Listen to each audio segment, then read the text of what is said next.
Hi, welcome. Enjoy the content, subscribe, and turn on notifications. Sarah got home from work with a faint smile on her lips. She left her shoes in the corner of the living room and went straight to the bathroom, where she spent nearly 40 minutes getting ready. Michael was finishing up dinner, and even though he hadn't expected any special reason for her extra effort, he thought it was sweet of her. Lately, the two of them had been drifting apart a little. Routine had taken over, like it often does in many marriages. Still, he believed this dinner might rekindle something, maybe bring back a bit of their old ease. They sat down at the table. The initial silence between them was normal, both were tired from the week. Between bites, Sarah started talking about the office, possible internal restructuring, layoffs, new goals, and a potential leadership position that might open up. Michael listened closely, interested. She had always been ambitious, and he admired that. Her career mattered. But as she kept talking, the details started to feel uncomfortable. She said Brandon, her boss, would be the one deciding who got promoted. She mentioned he didn't show clear preference for anyone, but he kept a selective closeness with certain female employees. Michael wasn't sure where this was going, but he stayed quiet. Sarah put her fork down, looked him straight in the eye, and said what she'd been rehearsing for weeks. She told him she'd made a decision that might sound crazy at first, but that it was strategic, rational, and even selfless. She said that on Friday, after work, she'd be meeting Brandon at a hotel. He had invited her, and she had accepted. She explained it would be a one-time thing, no emotional involvement, no real consequences. She'd do it for both of them, to ensure stability. She said she was tired of watching her coworkers move ahead while she stayed stuck. That promotion would give her the recognition she deserved. One night to change everything, she summed up. Michael paused. He didn't respond right away. He tried to figure out if this was some kind of test, a provocation, or just poorly timed honesty. But her face was serious. There was no joke, no sarcasm, no regret, just conviction, like she was explaining a business decision. He stared at her for a long time. His chest tightened, his stomach churned, his mind scrambling to make sense of it all. His world was falling apart, and she didn't even seem to notice, or maybe she did and just didn't care. She said she'd thought long and hard before telling him, and that she preferred honesty. It was better to tell the truth than to hide. She hoped he was mature enough to understand that it was just sex, no weight, no emotional betrayal. Michael picked up his wine glass, gently swirled the liquid, and drank it all in one go. She kept her eyes on him, maybe expecting a scene, an explosion, some reaction that would confirm how serious what she'd just said really was. But he stayed still.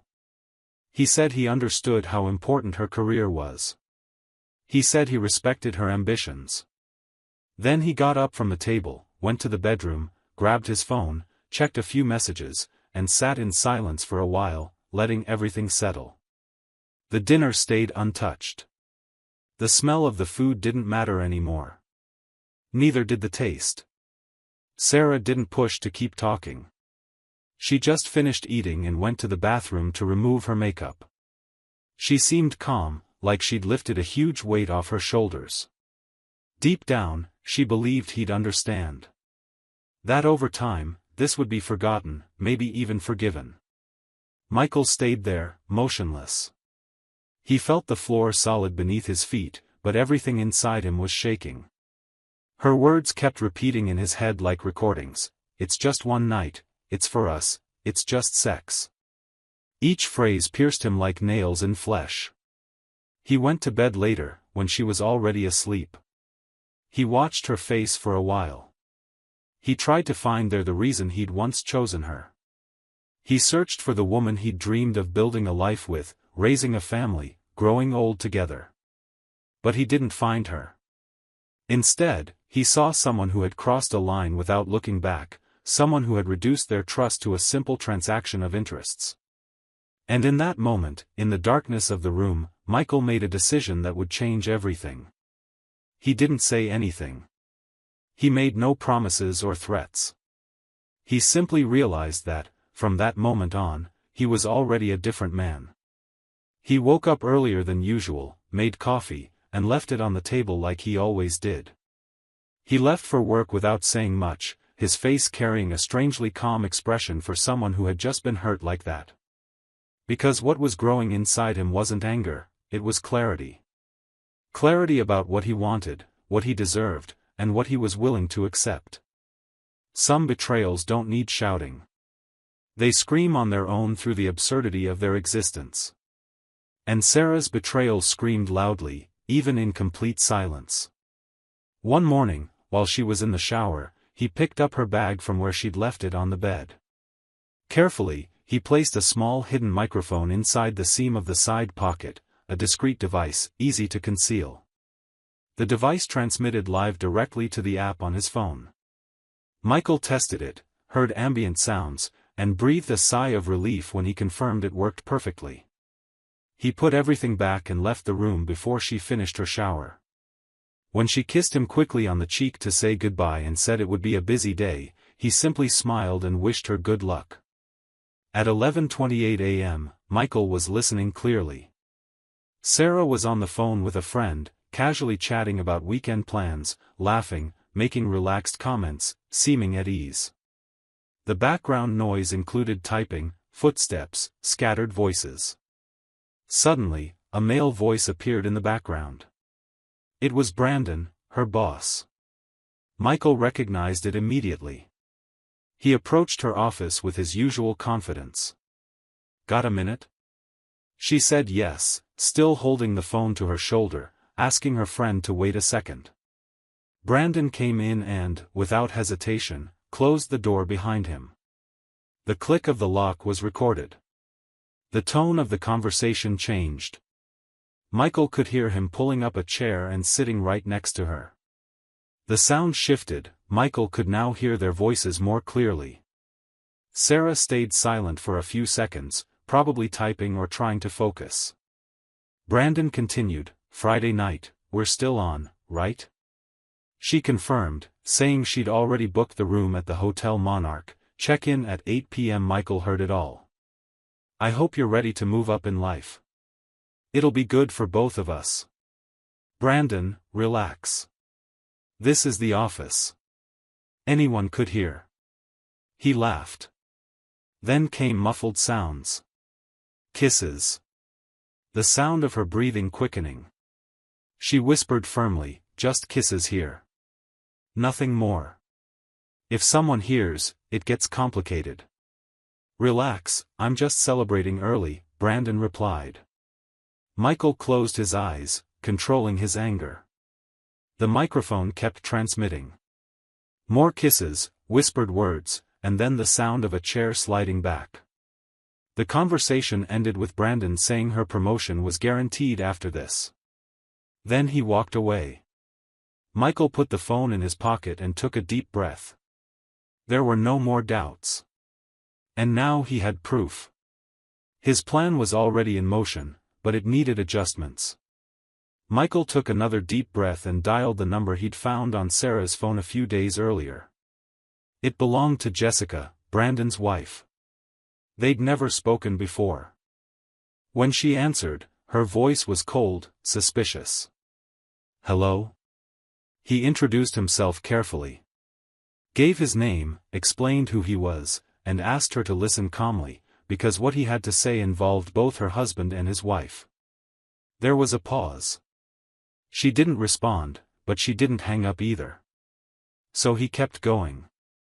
He told her he'd noticed strange behavior from his wife, discovered she was planning an intimate meeting with Brandon, and that's why he'd installed a hidden microphone in her bag. He said he'd just heard a conversation between them at work, inside her office. Kisses. Plans. Confirmation of a hotel meeting Friday night. All recorded. Silence on the other end of the line. "I have the recording. I can send it to you, but not yet. I want you to go there and catch them in the act." Jessica exploded, "In the act?" "Yes. Friday they're meeting at the Hotel Monarch, room 1407. Check in at 8 p.m. It's already reserved under her name. I'll send you the details by message. She responded angrily but clearly, I'm going there and I'm filming everything. I'm going to ruin that idiot and that opportunist. You can count on me. Michael sent the location, audio files, and all relevant details. Time, reservation, name, hotel floor, everything.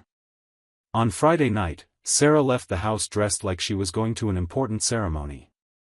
She said it was a private executive event and it would be better if she went alone.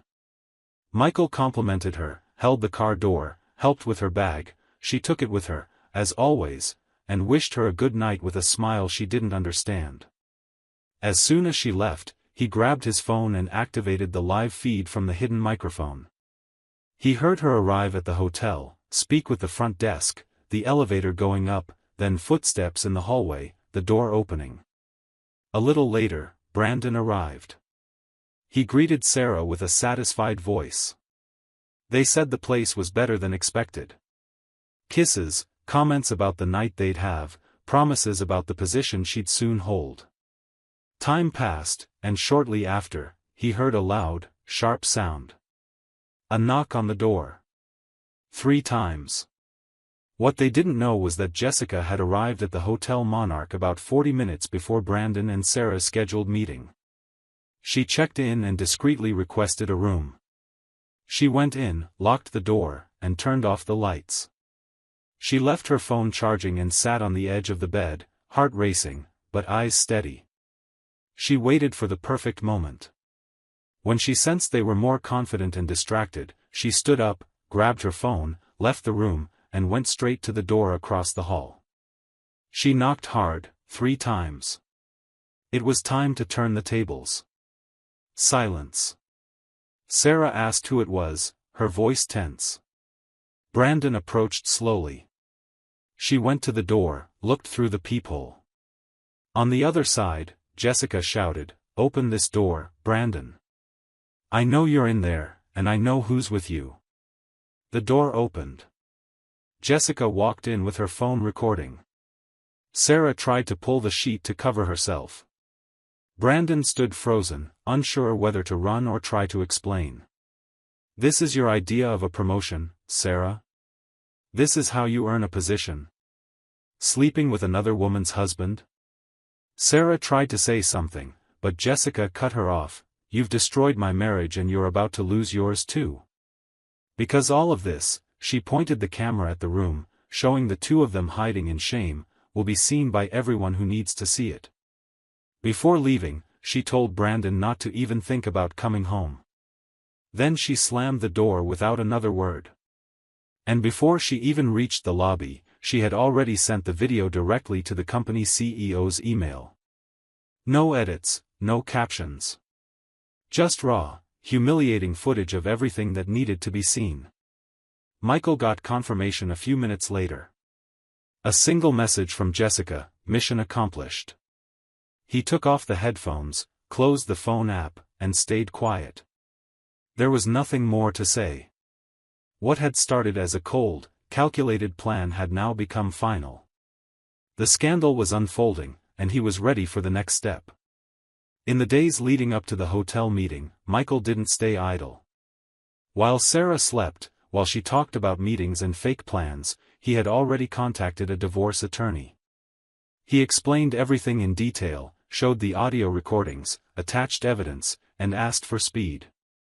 He wanted everything ready to act the moment the plan was complete.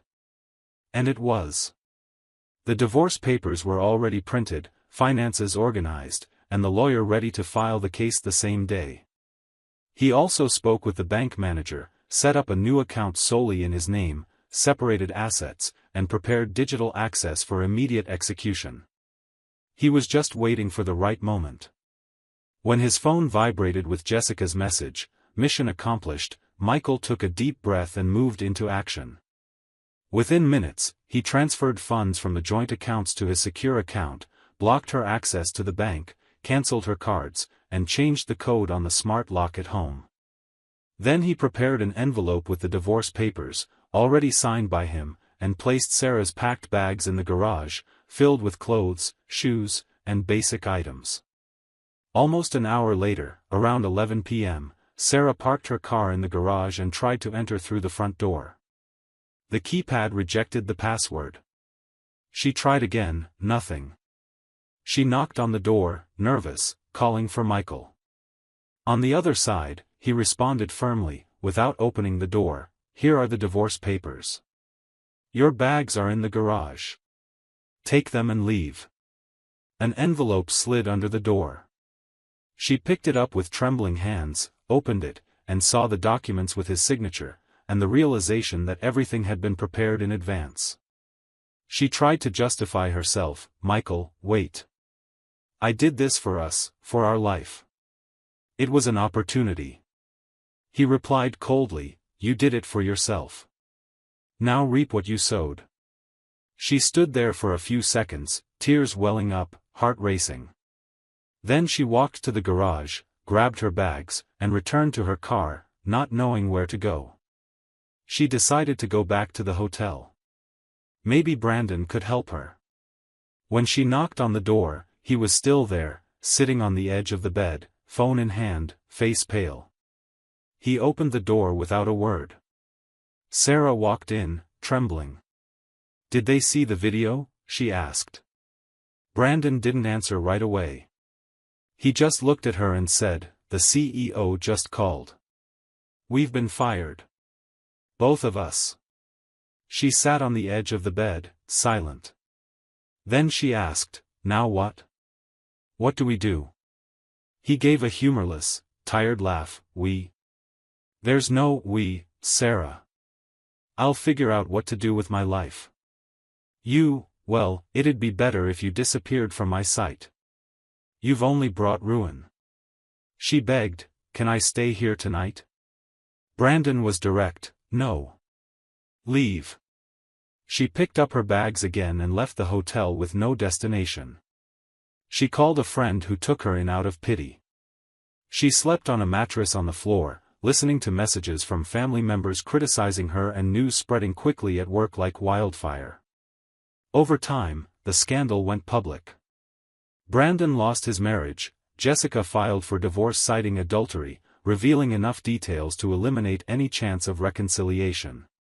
Sarah also officially divorced Michael, but she got nothing. Co-workers talked in group chats, screenshots and videos circulated in internal forums. Neither Brandon nor Sarah found new jobs quickly. Brandon's name, once associated with leadership and results, was now synonymous with betrayal. No company wanted to take the risk of hiring him. Sarah, alone, unemployed, homeless, and divorced, ended up depending on the kindness of others. And Michael? He didn't look back. Because those who plant destruction will one day find themselves harvesting exactly that. Thank you for watching the video. If you enjoyed it, don't forget to subscribe to the channel and turn on notifications so you won't miss any updates. See you next time.